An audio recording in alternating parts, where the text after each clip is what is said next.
Hello, I'm Gregory Payne, the Chair of Communication Studies, the first Department of Communication in the United States here at Emerson College, also the co-director of the Emerson Blanquerna Global Center.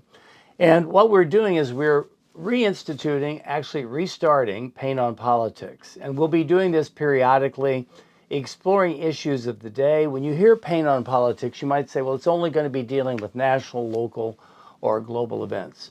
We probably will, but when I use politics, I think of the Aristotelian aspect. And Aristotle said that life is politics. So when I say Pain on Politics, it's really pain on life. What I'm going to be trying to do is to interview some very, very interesting people. Many of them will probably be from Emerson College because Emerson is a place I've been here for over 43 years, I think. And I think it also helps tell the story. What's ironic about that is Emerson's sole mission since 1880, when Charles Wesley Emerson started the college, was to be the best there could be in terms of storytelling. This last couple of weeks, we had Alumni Weekend, and one of the most important traditions and legacies of Emerson College is the Southwick recital. We had 6 generations of presenters going back to the 80s to the present, and Ken Grout, who is our artistic director and head of the Southwick, did a superb job. So what I would say is tune in to Pain on Politics. We hope to be having an opportunity for you to even ask questions during this, as we hope to go live at a particular time in the future. What I'm going to do today, though, is focus on a very, very important issue for Emerson, but not only just Emerson, and that is international students in the United States.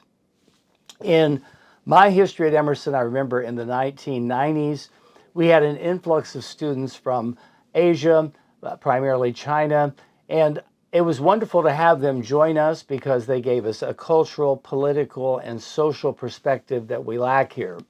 And then since that time, of course, we've continued to grow. We've moved across the Common downtown to where we are on America's front porch, and we've continued to bring in international students. Presently, there are, of course, challenges to bringing international students to the United States. But myself, as a big believer of soft power and public diplomacy, which I say is building bridges and furthering understanding through communication, I think the best way to build the future and to have those relationships is bridges with the future. And today what I want to do is talk briefly to a colleague and also a student who was a journalism major, then ended up switching majors, came up to the 8th floor, and now is in his graduate program at Emerson College, and that is Siapok. So Siapok, welcome to Pain on Politics. Thanks, Dr. Payne. Siapok, you were a journalism major. Could you give us a little bit of your history of why you came to the United States? Of course, you're coming from an emerging superpower. You decided to come to the U.S., and why did you select Emerson College? Well, there are a lot of reasons that I select Emerson College. First, it's well known as a good journalism school, and it got the industrial reputation here. So, and at that time, I feel like that's what I'm all about to do, and that's something I feel like I might enjoy in the future to do as a job. Yes. Doing news, running everywhere, it sounded exciting for me at that time. Well, when we first met, you had a colleague here, and we were looking and studying the presidential campaign of last year. And I know that we met, and I think you began to think about maybe changing your major, but we then went to New Hampshire. And when you think about participating and seeing how Americans select candidates, it's a very rich time to be here during a presidential campaign. And anytime President Trump is involved, one never knows what the rules are going to be because he likes to be a disruptive type of candidate. What are some of your take-home points from that? And I ask because I know that you're going to be preparing a document and a manuscript for the American Behavioral Scientist in terms of your perspective, which I think is so important. What did you take away from your visit in campaign 2024? Well, personally, what I observe across the state is like both sides do. Well, of course, when you are having a campaign, you always believe you are going to win. Otherwise, you won't run for the office. Because if you think I'm going to lose, then the team don't have the energy and the vibe to win. What I feel very interesting this time is like I kind of have the in-depth knowledge about how a campaign from a top to a bottom works, because I've been you bring me to the Variety New Hampshire and Maine's campaign event, which is pretty grassroots and pretty like county level stuffs. So that feels pretty, it's pretty different than what I saw on TV. President giving a campaign with like 10,000 person at Yes. a playground, and also my takeaway is like, from what I see is like, people believe they're saying, and what I'm saying is like the supporter believe what they believe, because Whether it's factual or not, people believe. yes, like when I was beforehand, before this visit, I wasn't expecting that. What I expect was like, I'm going to listen this candidate, I'm going to listen this candidate, and etc. and etc. I'm going to learn more about each of them and then ranking them through my own system, like the voters' own like preference. Yes. And make their best move. However, this time I realized, sometimes it might not be that way. They just believe what they believe, whether that's factual or not, as you mentioned. Yes. And they hardly listen. They hardly cross the aisle to listen the other side. I mean, of course, there are some person I met. I do remember I met 7-year-old like person telling like, I'm going to learn them more, like to go on their website. I haven't made the decision yet, but when I was going across like in October, most of them already made their mind at that point. So it's like they don't really care or tend to listen more on the other side. So that's what the biggest takeaway for me, because I used to believe like most of them is going to listen everyone and then do their best choice, but that's really a little portion of the whole So what landscape. you're basically saying is we have the true believers who come, they get even more enhanced, which I think is a challenge as somebody who's been involved in political comm. I always like to think that you're going to go to an event and maybe open up your mind. As I sometimes say, when I was your age, I was at the University of Illinois, Champaign-Urbana. I was involved in the Young Republicans. I went over to Indiana University to hear a person who I thought was really the Antichrist at the time, and that was Robert Kennedy, because he was, a liberal Democrat. And yet when I went over there with some of my friends from Illinois, I came home because Robert Kennedy in that speech basically said, I've made mistakes. I was for the Vietnam War, but I realized it was a wasted war. I've changed my perspective. And what I really, really enjoyed about that speech was the authenticity. It didn't seem like just a bumper sticker, well-crafted, kind of buy the Wendy's burger, etc.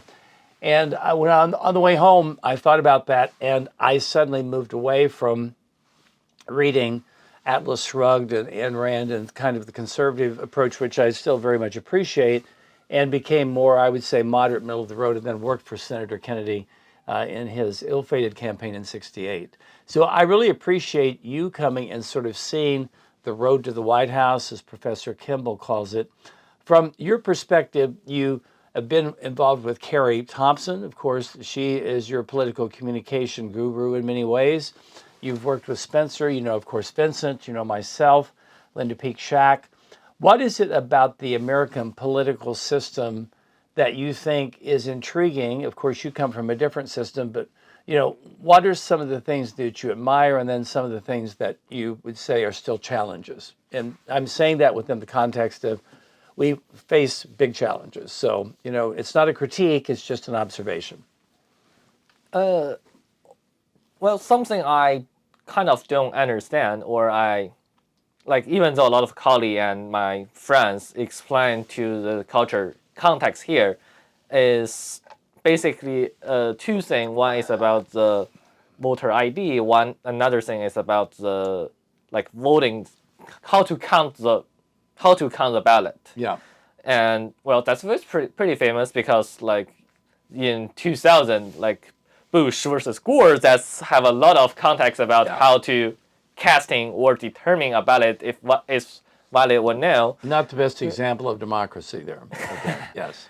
Yeah, so because I'm from a background where everyone government issue ID to everyone, so Yes. it's really hard for me to figure that to overcome that culture context because for me it's I kind of already used to it for like almost 20 years. Right. And it's pretty easy, pretty usable, pretty straightforward. Of course, we have our own problem with like the data leaking problem with big companies, but that's a total different stuff than whether you need to vote for whether you need ID for vote because well in Boston like well in the United States everyone will get ID'd if I'm going to buy some alcohol. Yes.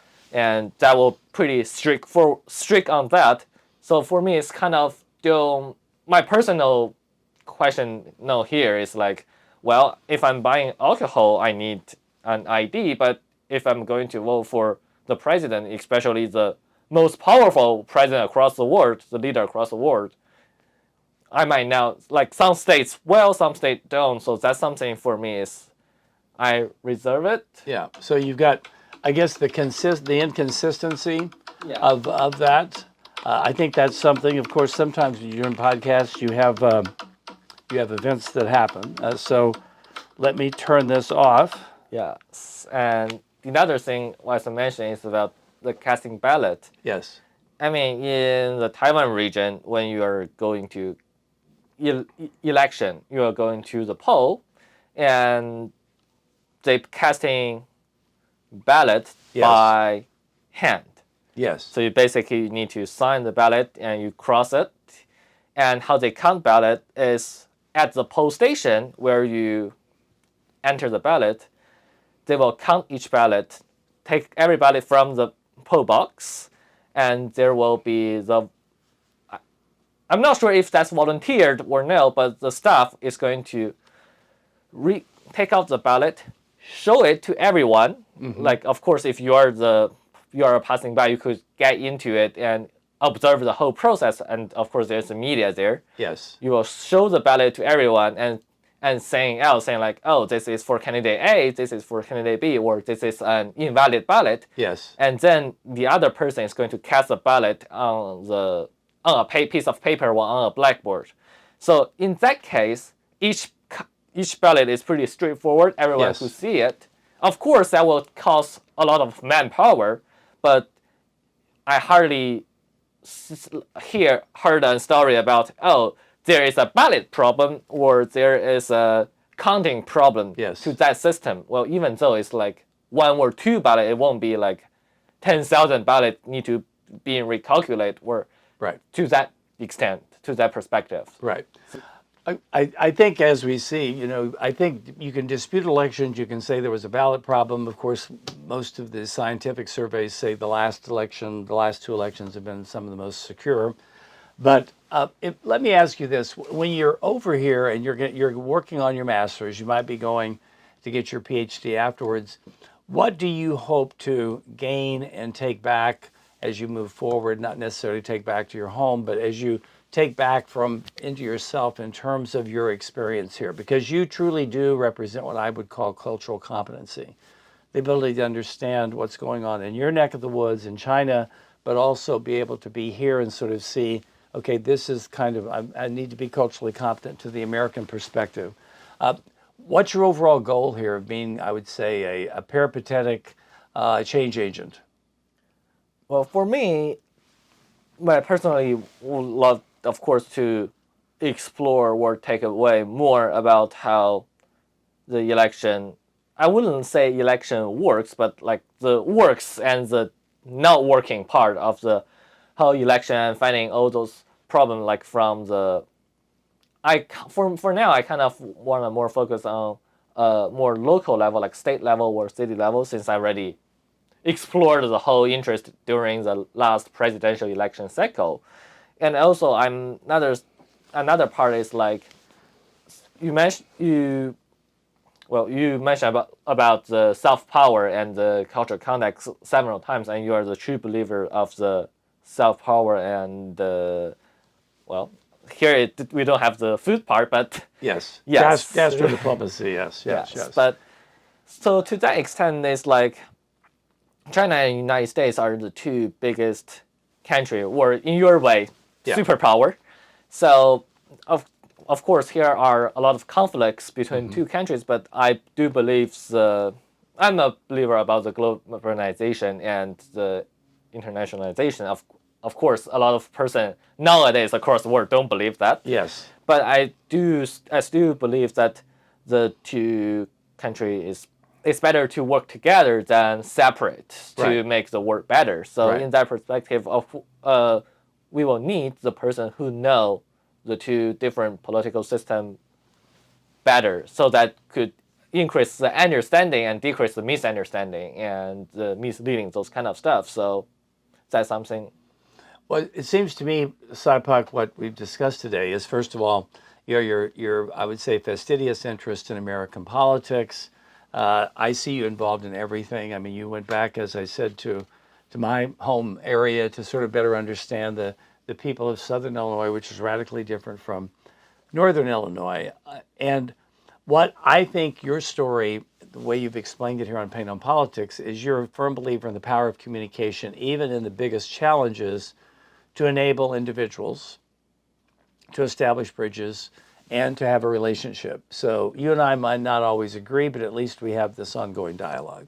Would you say that's sort of a trademark of what you think SIPOC is going to be utilizing in the days ahead? It could be. It could be one of them. Yes, yes. Uh, I think before we close here on Pain on Politics, if I were to ask you 10 years from now, what is SIPOC going to be doing? That's a pretty tough question. Yes. And realize if you told me 10 years from now, I'm hoping I'm still doing, but I'm not quite sure what I'll be doing. Well, I believe 10 years from now, you are still in this room. Well, Well, one way or the other, I guess. yeah. But do you see yourself on the world stage? Do you see yourself in business? Do you think you're in nonprofits? Do you think you're in government? Do you see yourself as a teacher? I think you'd be very good as a teacher. Well, teacher could be one like the stuff because educating person. I'm not saying like because when refer to educate the word educate feels like have a high power dynamic there. But I mean to talk to more person, of Yeah. course that will be like sharing those idea I have, and to cross the bench, cross the aisle will be one potential thing for me in next 10 years. Of course, I believe business world also need the culture and country background. Right. But there is one thing I do believe I'm going to do in 10 years is I'm going to visit back to this room. You'll be visiting? Well, yeah, I do think, I mean, we're heading to Blanquerna, we're heading to Barcelona, and there's a very famous phrase of the Olympics, which is right here when we all started going. And that is when you get to know somebody, you can be amics par siempre, which is Catalan for friends for life. And I would say for everybody on Pain on Politics, SIPOC and I think, have epitomized the importance of that relationship, because wherever he is, he might graduate from Emerson, but you'll never leave Emerson. And I think you're leaving your mark. So SIPOC, amics par siempre. Thank you. Thank you. All right. Tune in next week for another episode of Pain on Politics.